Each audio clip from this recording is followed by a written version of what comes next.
Good morning. Yes, my name is Mark Buckton, and welcome to the Regulated Qualifications, the awardee organisation part of today.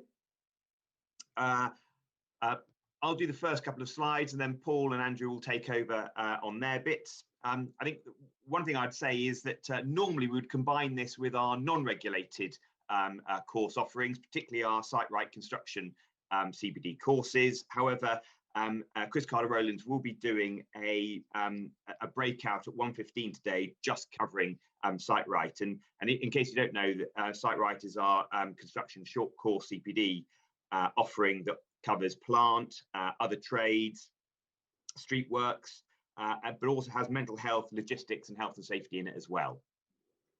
So I'm just going to quickly cover remote invigilation and the technology changes that we've made over the last couple of months since, probably last spoke to you at the end of last year.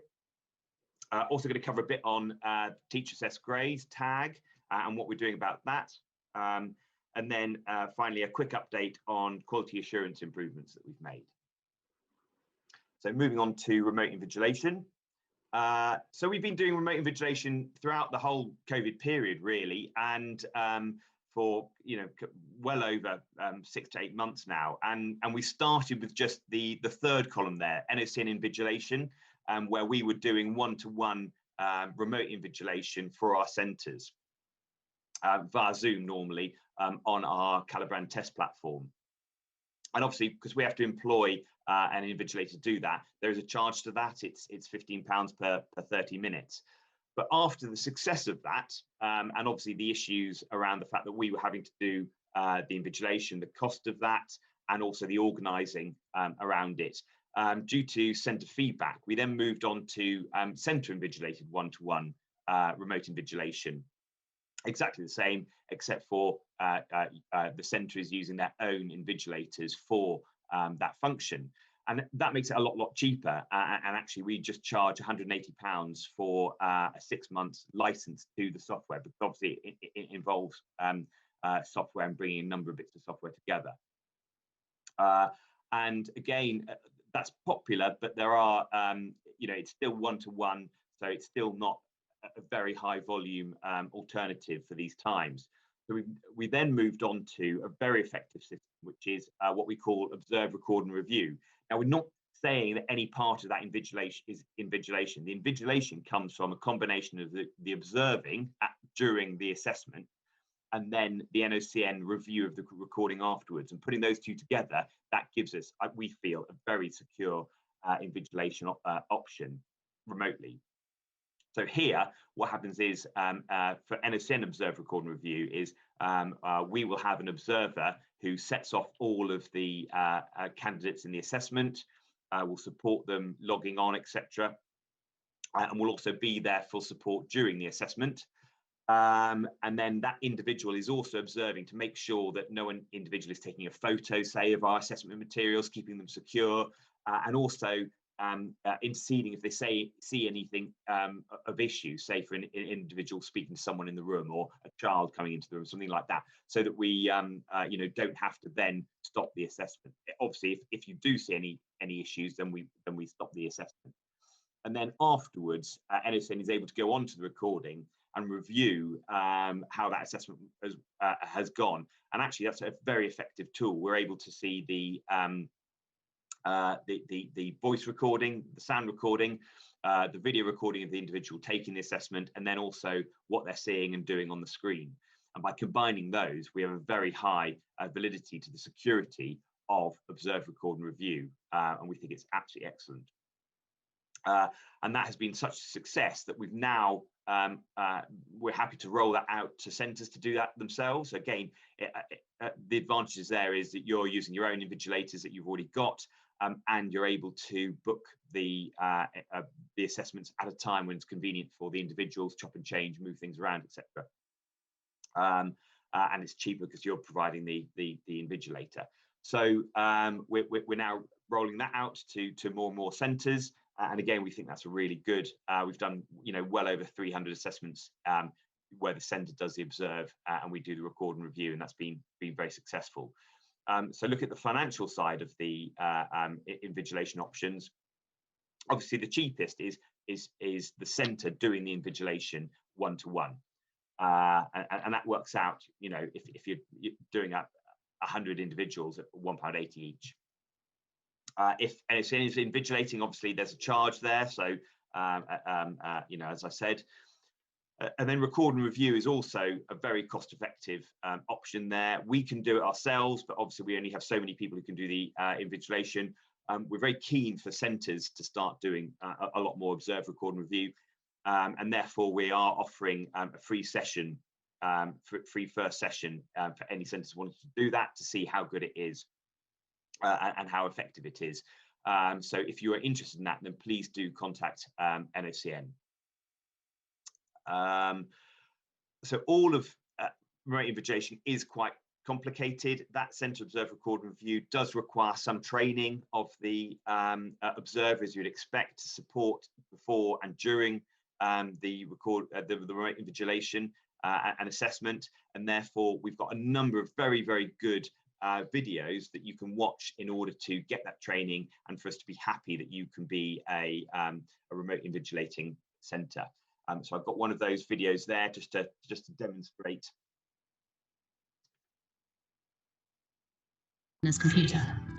You will now click on Invigilator and type your username, your password and the learner ID in. Then click Login. Ensure the learner has read the confirmation on the screen and tick to confirm all the information is correct. Once the learner is ready, select Go to Live Exams. You will then select the correct paper and type in the invigilator key if required. If not, give control of the computer back to the learner by clicking View Options and Give up remote control. Just before the learner starts the test, you will let the learner know that you will turn your camera and sound off as not to disturb them, but the learner can speak out if they experience any system issues or external influences. The learner will then click Start Test. You will give the learner a 15-minute warning before the test is due to end. Once the learner has finished the test, you will ask them to log out of Calibrand before ending the Zoom meeting and closing down. For more information on the functionality of Calibrand, please refer to our other video tutorials.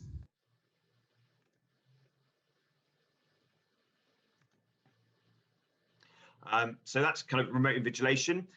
The other systems improvement I want to talk to you about is the improvements we've made to the NOCN Hub payment facility that we've recently launched, which allows you to see both current invoices and past paid invoices and to make payments if you wish. So again, I've got a short video on that.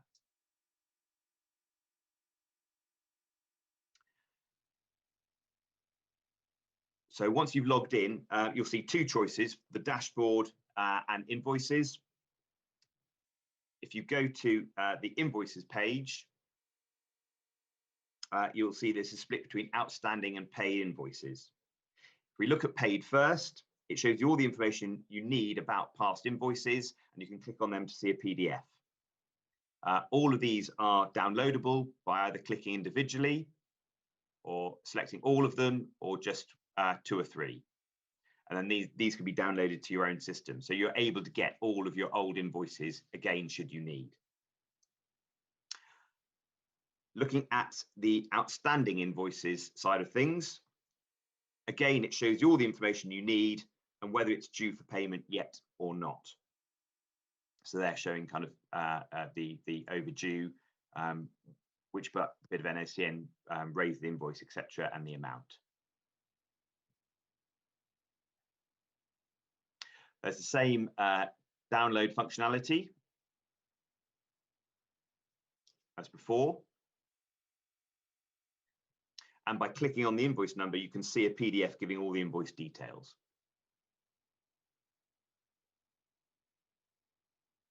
So hopefully, having seen the invoice and you're wanting to pay, you can then go back to the original screen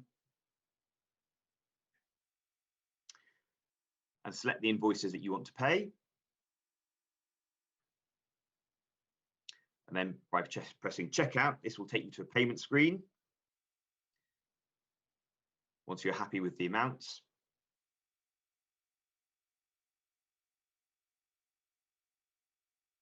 which will obviously allow you to pay by credit card. And once you've entered the information, etc., and press pay, you'll see a successful payment screen come up, and it will generate a receipt that is then emailed to you. So obviously we will still be keeping the account payments, of course. It's just that where you want to do an individual payment or need to pay for additional certificate or something like that, then you can go onto the system and do that. And we will be rolling that out to more and more centres as we go.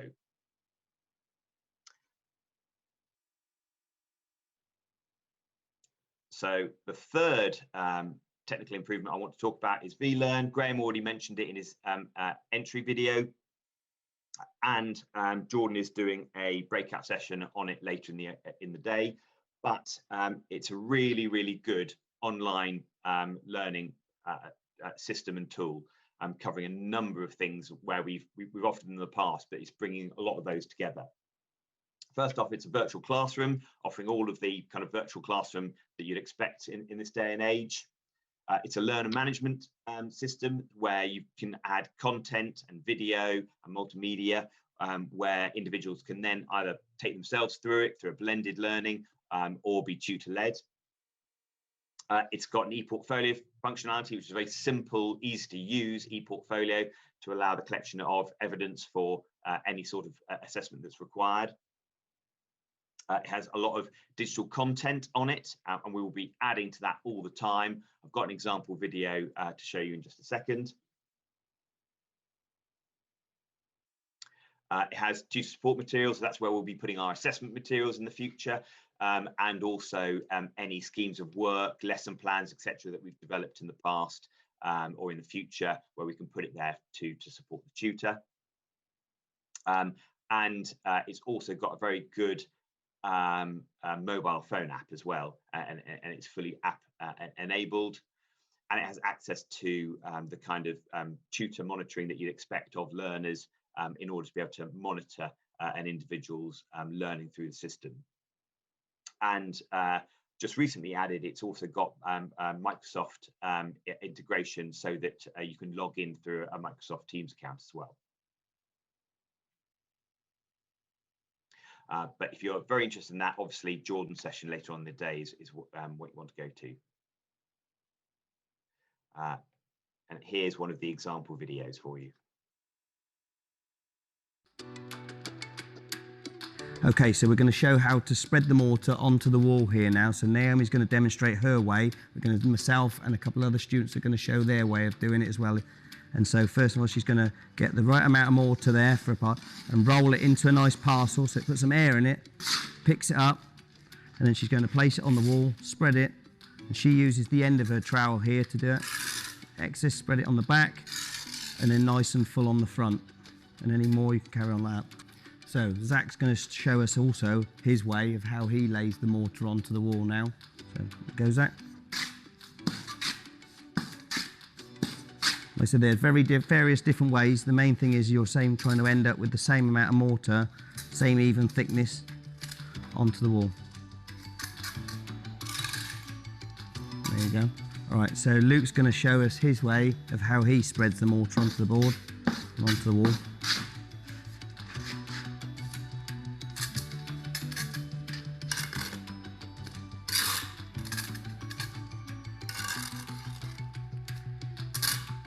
And there's how to spread the mortar onto the wall. Right, so I'm going to show my way of how I spread the mortar. So again, parcel, same principle, pick up the thing, mortar, spread it onto the wall. I spread it in a different way. I do it with the point of the trowel this way, like that.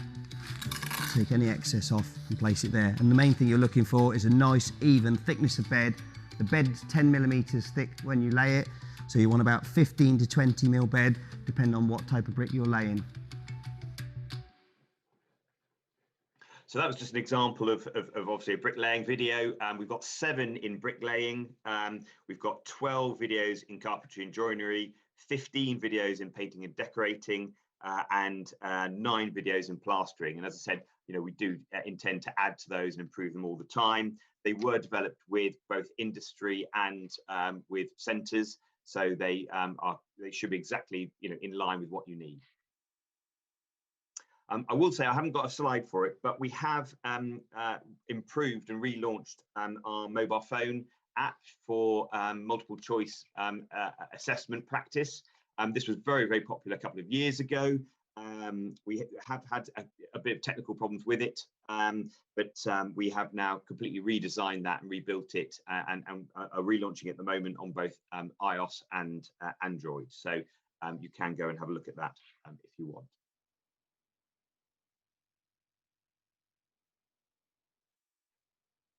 Apologies. So now I'll move on to the COVID arrangements that we're currently dealing with. We have made a number of adaptations during this time already, obviously following on from last year's successful assessment period. We've got remote invigilation, which I've already talked you through, and Andy's probably going to talk about remote invigilation around functional skills and skills for life in his session. So that is available to you. We've also relaxed the rules around invigilation. So as you know, we've always had the rule that tutors who are involved in the training of the individual couldn't be the invigilator. We've relaxed that due to bubbles. A number of centres contacted us and said it was causing them issues. So we've relaxed that. And so now a tutor is able to invigilate as well as obviously be part of the training of the individual, so that you can keep bubbles together and make it easier for individuals to take their assessments in a timely manner. And we'll be keeping that rule until September and then reviewing it after that. I would say we are always open to other adaptations that are suggested. If you as a centre need an adaptation around an assessment, then please do get in contact with us. We're ears always open, really do want to respond to the difficult COVID period and make life as easy as possible for you and the learner. So moving on to tags now. We've had a fairly well embedded process now following on from central assessed grades last year. Tags are very different. The rules around them that have been put on us by the government are very different, so please bear that in mind. We've got a process that's been in place for about 3 months now, and a number of centres have gone through it and not had any issues. We've got a lot of guidance on the website. I've got links later on. So obviously, we are moving to the tag period at the moment. If you want to submit a tag, a teacher assessed grade, then we've got an expression of interest form, and that's easy to find on our website. What you're doing there is just adding in the information that we need in order to make an assessment about whether tag is right in the circumstances. There's a number of qualifications that we're not allowed to offer tags in. So obviously that's why we need to check in, understand why you need a teacher assessed grade, in what qualifications, etc. And then the EQA will contact you and discuss that submission of interest with you to make sure that we're happy that you're proceeding in the correct way. And that can all be found on our website. And obviously there's the link to the guidance there. It's very easy to it's a banner at the top of our website. So there's the guidance for centres document, which you'll need to read, and we continuously are putting in our newsletter any changes or updates. And when we were working with Ofqual early on in the process, kind of February, March, there were a number of changes. Those have settled down now, and actually the process has been and rules have been pretty well embedded for a couple of months now. But if you have any questions around tag, please do contact your EQA, who will be able to help you. So now moving on to a very quick quality assurance update. So first, around our policies, we have refreshed 5 policies back earlier in the year. Those are all available. Please do reference those if you need to.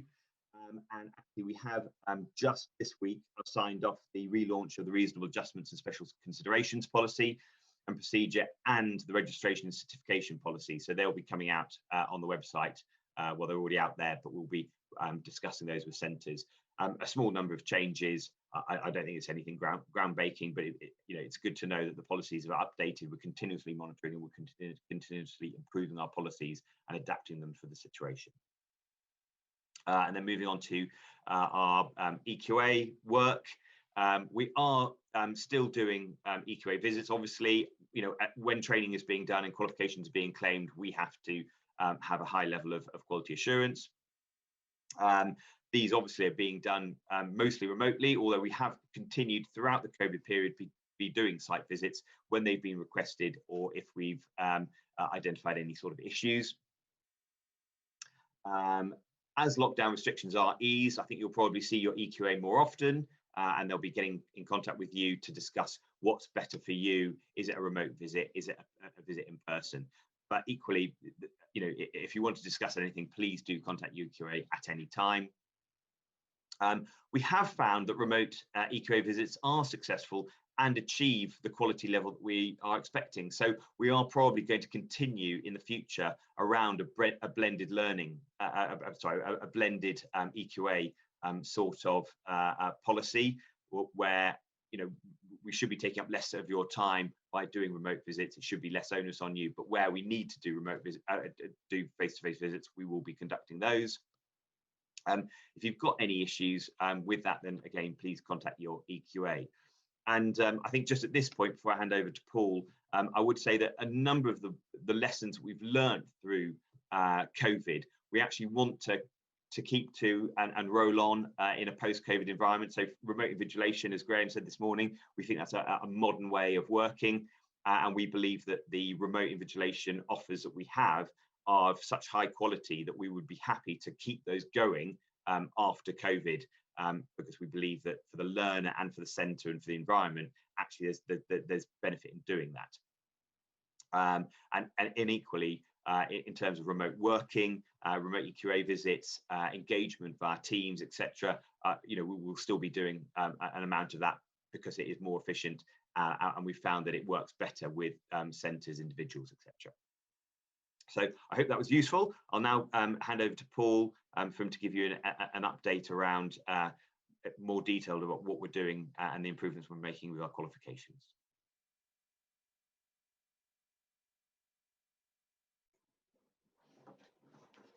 Thank you, Mark. So my name's Paul Johnson. I'm Head of Product Development for NOCN. And what I'd like to talk to you about today is employability qualifications, security industry qualifications, and a little update on construction qualifications as well. So if I start off with employability, so it always gives me great pleasure to talk about employability qualifications, because we are one of the leading awarding organisations for this subject area. We've been involved for many years. They sit right at the heart of our ethos as a charity, and an organisation that has our roots really in helping learners to progress from lower levels through to the higher levels in employment. So I'm really taken by these qualifications and certainly delighted to speak to you about them. So I'm sure some of you will know we have 8 suites of what we broadly call employability qualifications. So that's a really comprehensive offer that we have. If you're not familiar with them, I would urge you to speak to your business development manager so they can explain in more detail what we've got to offer. So within that 8 suites, we've got really 4 suites at entry level, which are primarily targeted at learners with special education needs, and 4 suites at level 1 and level 2, which are designed really for more progression. The most popular of those is what we call SET PD, Skills for Employment, Training and Personal Development, and I'm sure many of you are familiar and use those qualifications. So we started to review these qualifications probably 2 years ago, and we did make some changes at the time. such as bringing in more spiky profiles for the lower level qualifications. But then this happened, review of post-16 qualifications at level 3 and below. Now, clearly we need to be in line with the outcomes of this review, because if we want our qualifications to remain funded, and of course we do, we need to be in line with the DFE's aspirations for employability qualifications. So I won't say we've paused the review, but we're just trying to make sure that we're going to be in line with the DFE's direction. I think it's fair to say that the first document was released caused us quite a lot of concerns. It wasn't particularly positive. The second one, I felt the DFE had listened and it was more positive about employability qualifications. Well, I've been through them, some key themes, which I'm sure to many of you are very familiar actually. So what they're talking about is reducing the number of employability qualifications and simplifying the landscape. Having clear progression routes into further study, apprenticeships, traineeships, again, all really familiar to us. Aligning with employer-led standards to support progression into employment. A couple of things in there that are interesting for us that feel more like the testing the water than the decisions being made is they talk about consolidating entry levels. So the question whether entry 1, entry 2 and entry 3 are useful, or whether there should be just a single entry level. We also talk about using more non-regulated learning for adults. Now, if that goes ahead, that doesn't mean that we won't have an offer for that. Of course, we're used to offering qualifications, but most certainly we would look to have an offer as well for non-regulated learning. We haven't had a response from DFE yet on the consultation and the call for evidence. Normally, things don't change too much, but we would just like to see their response before we make further progress with that. I think what it is clear to say to you today, although we're not ready to come with a detailed proposal, is that we will be looking to simplify those 8 suites and make it clearer and simpler for yourselves and for learners. And I think as well, Mark's mentioned vLearn. We're very much aware that we want those materials available for more of our qualifications on vLearn, because of course what overlays everything at the moment, you know, we've got the DFE consultation, what overlays everything is what does this post-pandemic world look like, what does this post-pandemic learning environment look like, and that's where we think we can really get full benefit from vLearn. So that's really an overview of where we are with employability. Just to say, of course, as we start to develop our proposals, we will be coming out to centres as a consultation to make sure we all agree we're going down the right lines with that. Okay, so let me talk to you about security. We are one of the longest serving awarding organisations offering security industry qualifications. Personally, I've been involved with them for over 20 years, even before the Private Security Industry Act. So even before there were regulated qualifications in that industry. So this is something that's really, you know, we've got such a long history dealing with security industry qualifications. You may know that they were reviewed recently, probably over a couple of years in the end, as part of the 5-year cycle of reviewing the qualifications. So the main outcomes really of the review was that they're more vocationally related now. The assessments changed a little bit, probably made that a little bit more rigorous. And working with the Security Industry Authority and the industry as well, there's also requirements now for taking action counter-terrorism courses and first aid courses for some of those qualifications. So they've really been expanded, which I think is promising. You know, I think that's good news for security industry because it doesn't always have the best reputation, and that really is undeserved a lot of the time.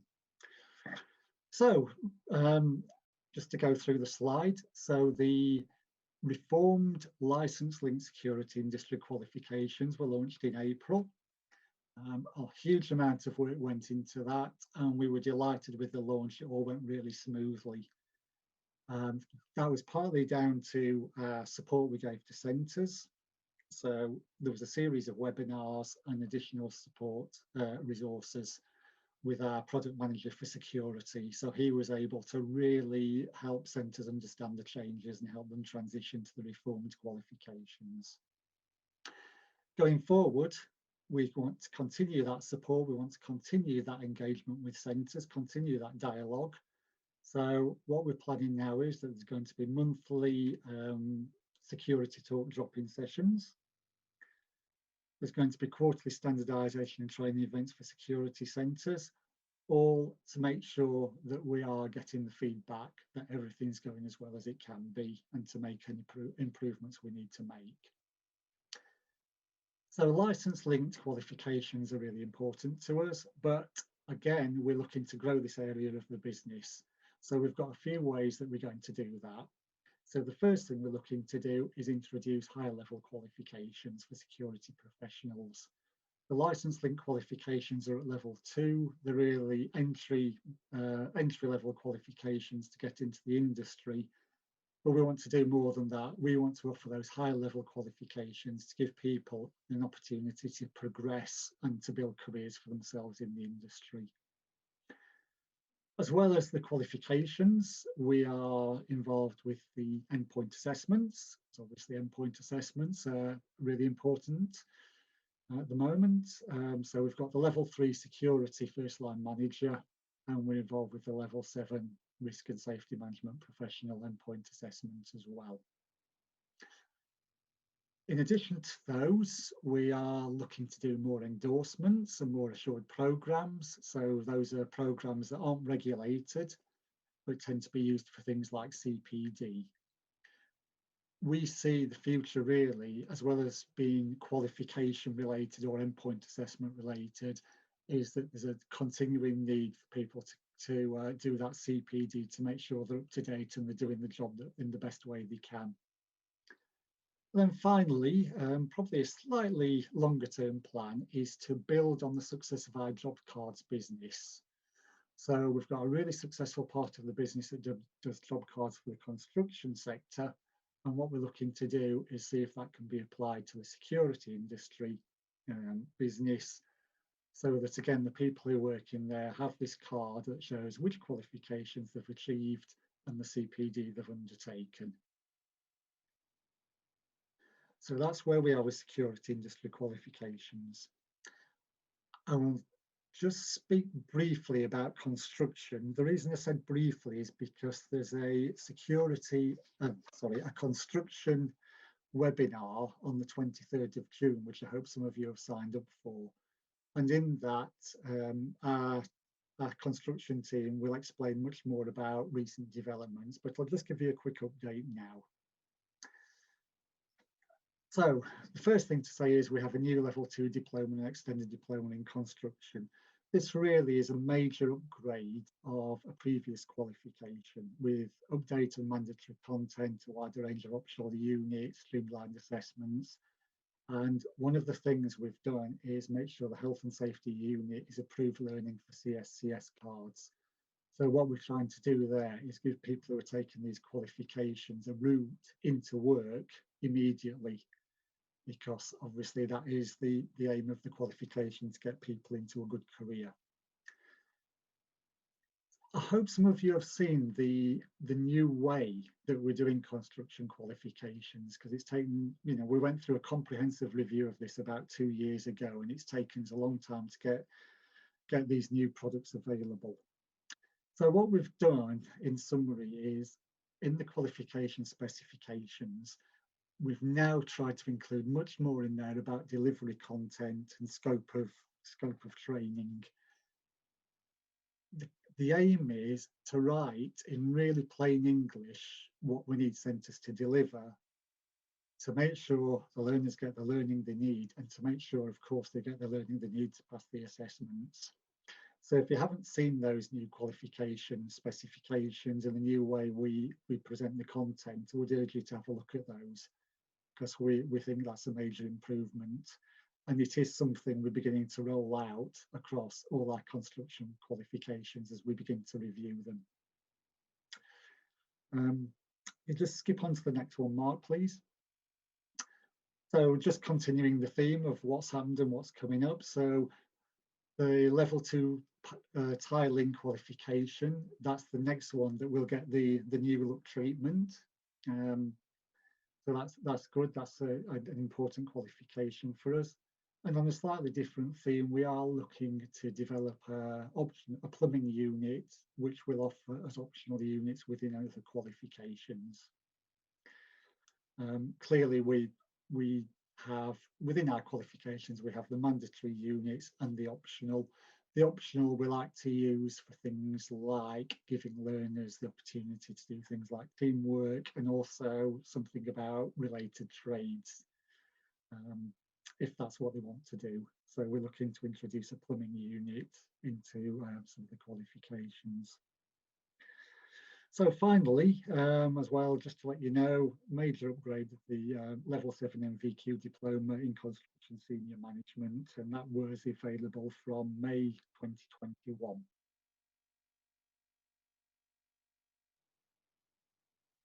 And that's just to confirm that the webinar will take place on the 23rd of June between 2 and 3 o'clock, 3 and 4 o'clock. It's headlined there as being the diploma and extended diploma. It's a little bit more than that, actually. What's going to happen is that I think it will be Jonathan Alton, one of our senior developers in the construction team, will use that as an example to go through the changes we've made and to show you how we've improved those. I should also say, actually, that we've also changed the way we do the assessment. What we have done, because these are vocationally related qualifications, is base the assessment much more on a practical assessment. So probably less tests, less multiple choice, although there is some of that where it's needed. But really the core of our assessment now is that practical assessment, because that really is what the qualification is all about. So we hope you agree that's all good news, promising developments, and we'll continue to develop these qualifications as we go on.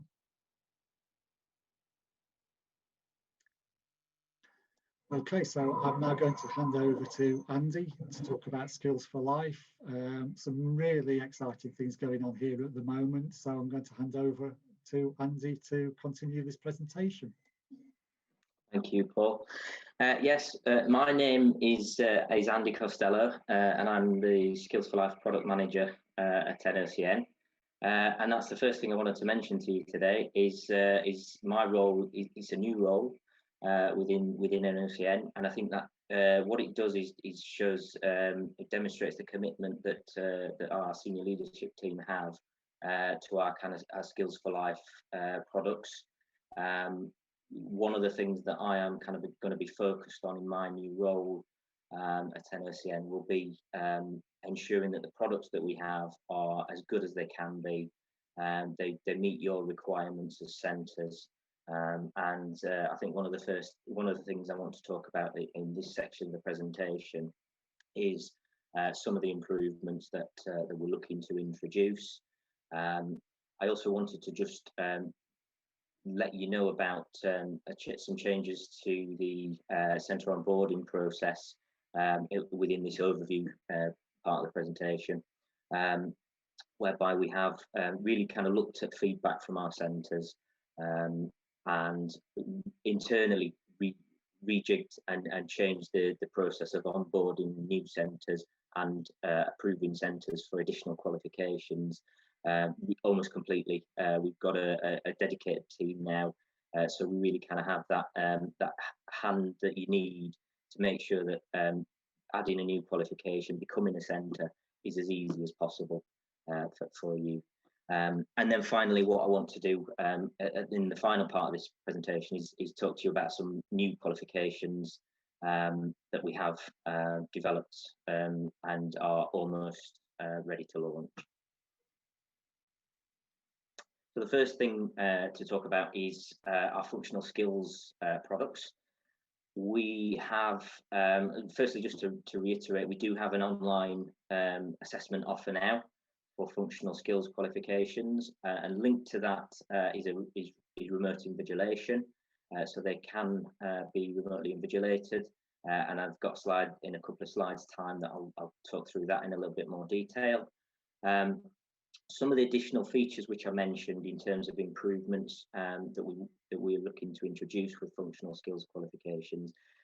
We've had a little bit of feedback from some centres which have been early adopters of the online assessment approach, to say that there are some aspects of the assessment platform which need a little bit more practice. So with that in mind, we are introducing a series of blank questions within our practice area on our assessment platform. And what that is, the real idea behind that is it allows tutors to really introduce the platform to learners right from the start of teaching. And you could use those blank questions however you see fit, and deliver them as part of the teaching that you do as part of your course. And what that should hopefully mean is that your learners, when they get to that assessment, that NOCN end test, they're prepared for the assessment. They understand how the assessment platform works, and it causes them no issues. So all they've got to focus on really is understanding the subject content. Linked to that are a series of instructional videos which we're currently developing, which will go into quite a bit of detail around some of the more complicated features and in areas of the assessment platform that we have. So things like if you deliver functional skills maths, we have ruler tools, we have a protractor tool, and it's just helping learners and tutors to be able to understand how those things work in the system, and how those types of questions can be answered within our system. And then looking further into the future, we hope to be able to introduce feedback for our online assessments, so that where a learner hasn't got the result that they were looking for, you've got an understanding of where they might need to improve, where you might need to focus some additional resource and teaching, and really to kind of help you to prioritise your time in the most effective way. And then finally, we recognise that it's all about speed and turnaround. We want to make sure that we are kind of turning around results as quickly as possible, so that you are your learners, from taking the assessment, it's not a long wait to find out whether or not they've passed the assessment. Thank you. And then following on from that, we've been looking, because it's been a while since we launched our reformed functional skills qualifications. We've done a comparison, and what I would do is preface this with the fact that it is a little bit early, and we do need to gather some more data on this. But broadly speaking, our pass rates are very comparable between the legacy functional skills and the reformed functional skills qualifications, which is a really good place to be. We've tested that with I think that it's what's really great about that is that it means that the difficulty of our assessments, our reformed assessments, is about the same as our legacy functional skills qualifications. And we have received feedback from centres recently to kind of say that they've been surprised, because I know that's not the case for other awarding organisations. So it really is testament to the work that's gone in the background from our Skills for Life team in the development of and then the testing of our reformed assessments. So it's great to hear that we're very broadly comparable with the legacy. Moving on from that, and wanting to mention just reformation of ICT functional skills, which will then I think be called reformed digital functional skills. We're expecting to hear about the process for developing those as awarding organisations quite soon. So I'm expecting that probably the earliest date that you will see any reformed digital functional skills will be January 2023. And then finally, I mentioned earlier a remote invigilation offer for our functional skills qualification.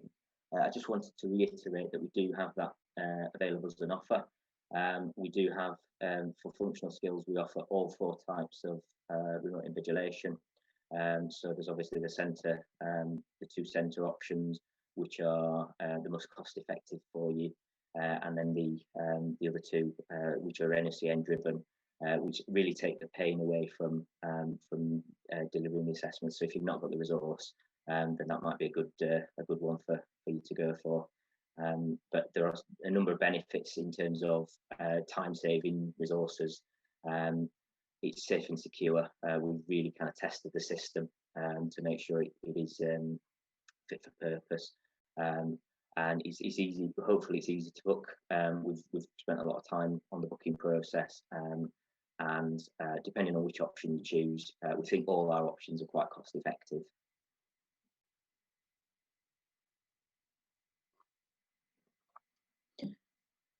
Okay, so in our ESOL qualifications offer, I mentioned some new qualifications, and this is an area where we've got a new qualification in development at the moment. We've got a TESOL qualification, which is about teaching for ESOL. So this will be approximately, it is still in development, so this is just approximate. We think it's going to be about 150 guided learning hours. And the structure will probably be a little bit different to some of the competitive qualifications that exist. We're going to have a core of mandatory units, which will be about the kind of core teaching philosophy, and then an optional unit, which really allows a bit of customization and allows you to really tailor it to the learners and the groups of learners that you might be working with. So there are different kind of contexts that have been applied to the optional units.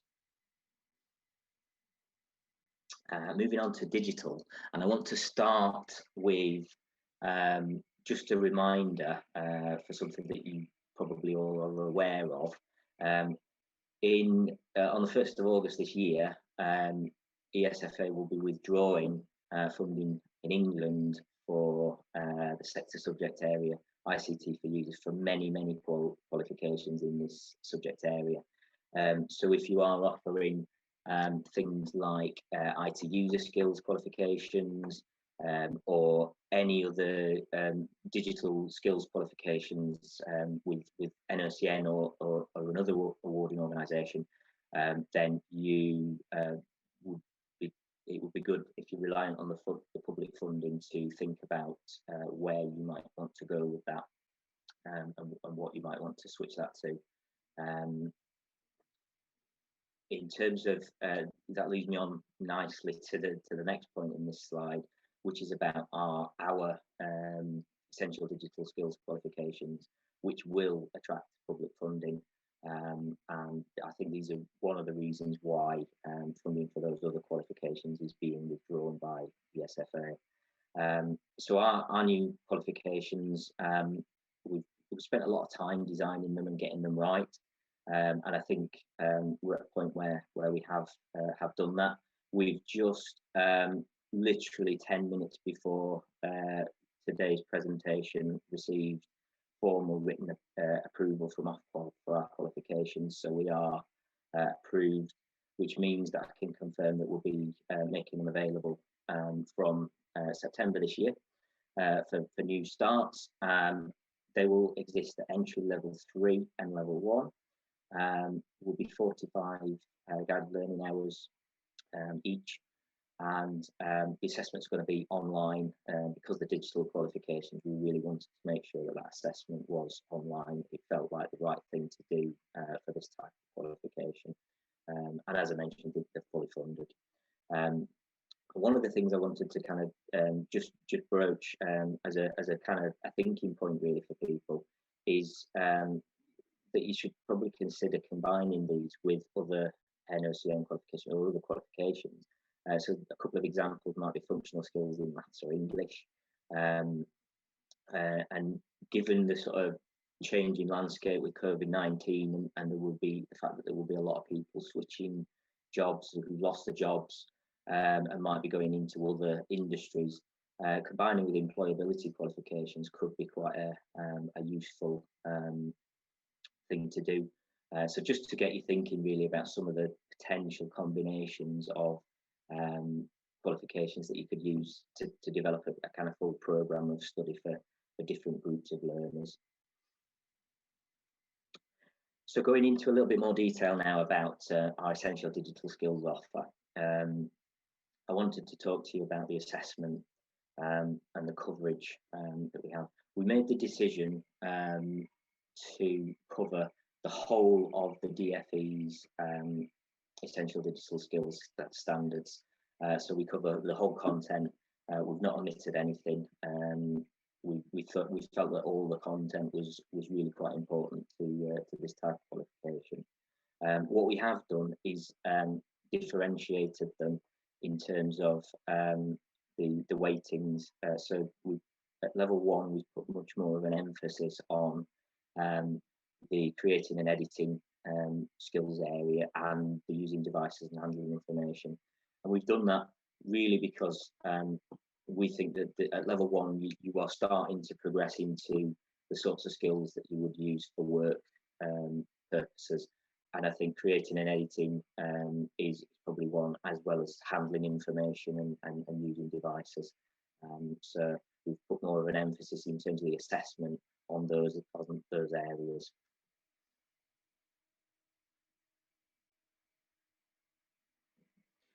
So the assessment will be split into 3 different parts. They're the same for both entry and level 1, but there are some differences in timings in terms of what we're calling scenario-based tasks. And these are essentially about assessing the learner's digital skills.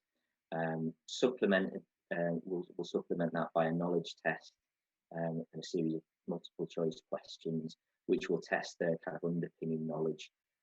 And then for anything where evidence within an exam situation would be difficult to achieve, we've set up a series of observed tasks. So each learner will sit a series of observed tasks, and these will be sat within the centre with their tutor conducting those. And what we'll do is focus around the areas which are very difficult, would be difficult to evidence. And I think the key thing with those observed tasks is that actually the learner will be able to use a device of their choice. So if they're more comfortable using a mobile phone, then as long as it meets certain requirements, they'll be able to use their mobile phone and demonstrate to their tutor evidence of doing certain tasks that will set. The knowledge test is going to be auto marked, so there's no marking needed there. Scenario-based tasks will be marked by centres, and the observed tasks will be conducted and marked by centres. And for each of those assessments, the number of marks is 50 for entry 3 and 56 for level 1.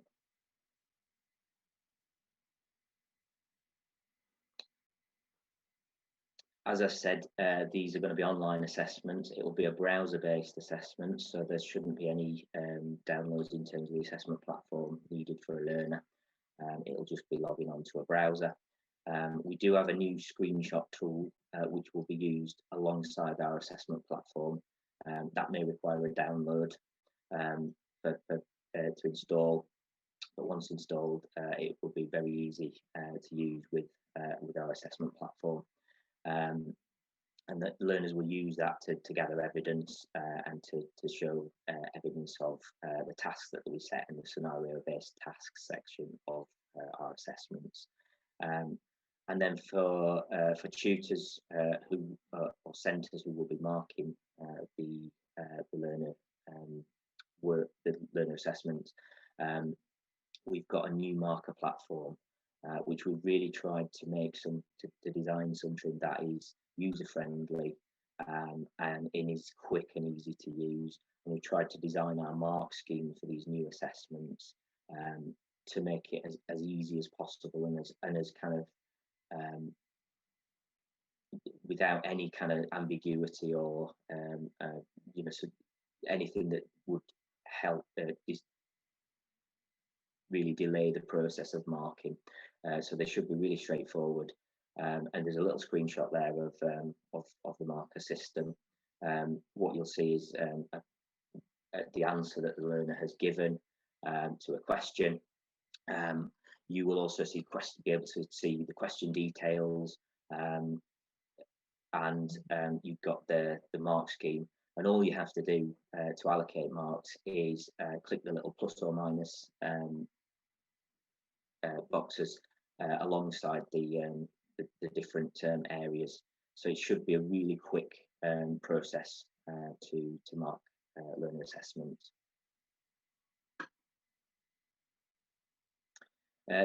We're putting into place a series of resources for these new qualifications. Very shortly we'll be announcing a series of webinars whereby you'll be able to access more information about the essential digital skills qualifications, find out more about the role of centres, the assessments, understand a bit more about how they work, and see more about how they work, and we'll present those to you. And then if you do choose to offer these new qualifications, there will be a full programme of training for centres that will probably be based remotely. And we'll also be putting into place a number of sample assessments so that you can, with your learners, familiarise yourselves with the systems, and so there were just no surprises on the day of the exam and the assessments. And then finally, I just wanted to talk about, as I see it, some of the ways that you might progress into the essential digital skills qualifications, and some of the areas you might go into, or some of the qualifications that we have that you might want to progress learners on to.